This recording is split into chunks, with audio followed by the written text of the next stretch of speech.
Day 2, a study in Proverbs. We'll be in Proverbs chapter 2.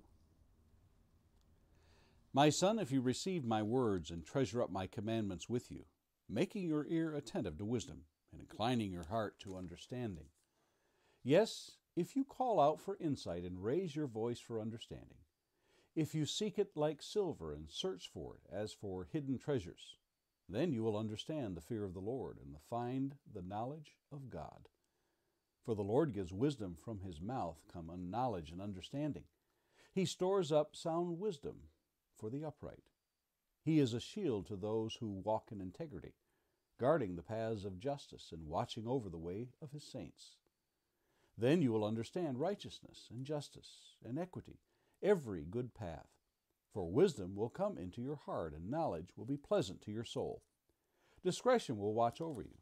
Understanding will guard you, delivering you from the way of evil, from men of perverted speech, who forsake the paths of uprightness to walk in the ways of darkness, who rejoice in doing evil and delight in the perverseness of evil, men whose paths are crooked and who are devious in their ways.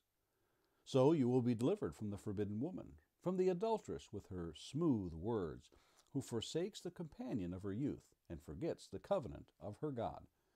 For her house sinks down to death, and her paths to the departed. None who go to her come back, nor do they regain the paths of life. So you will walk in the way of the good, and keep to the paths of the righteous. For the upright will inhabit the land, and those with integrity will remain in it. But the wicked will be cut off from the land, and the treacherous will be rooted out of it. Our verse for consideration today is verse 3.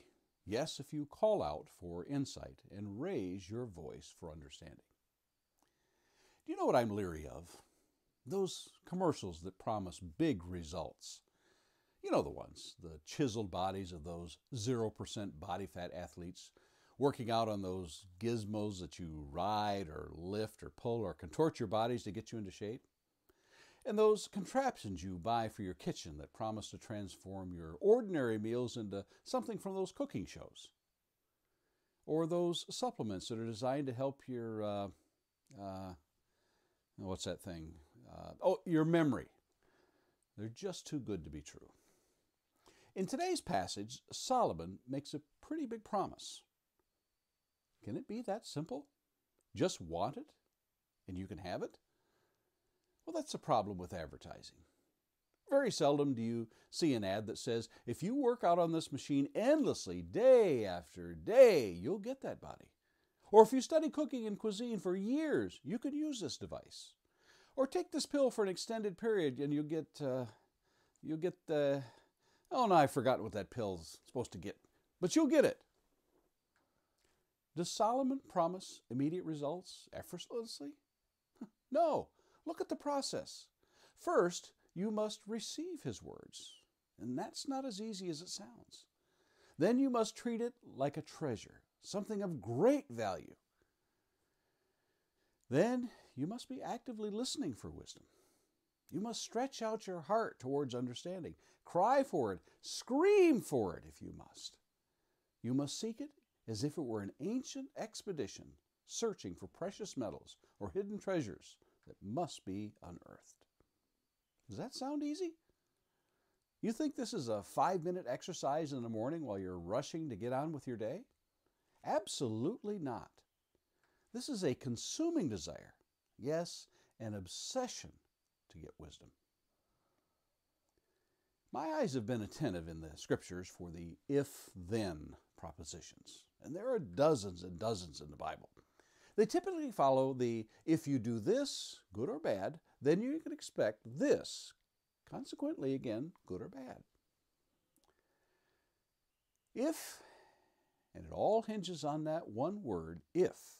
If you listen and take in those words and commandments, and listen to wisdom, and seek out understanding, call out for knowledge, like as it were men seeking worldly treasures, then the promise comes.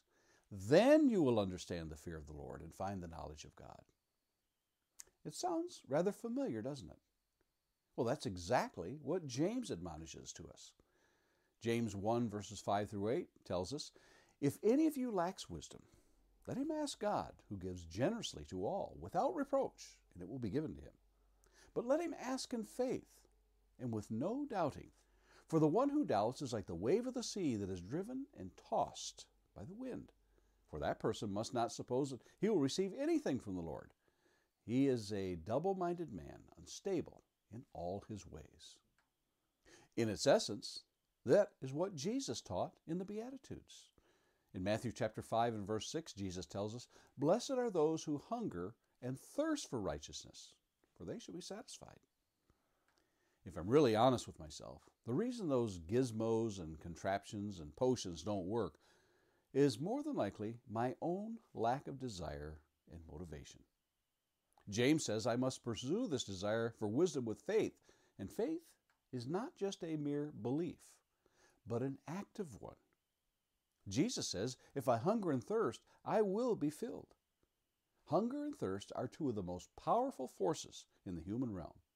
The psalmist writes, "As the deer pants for the water brooks, so pants my soul for you, O God.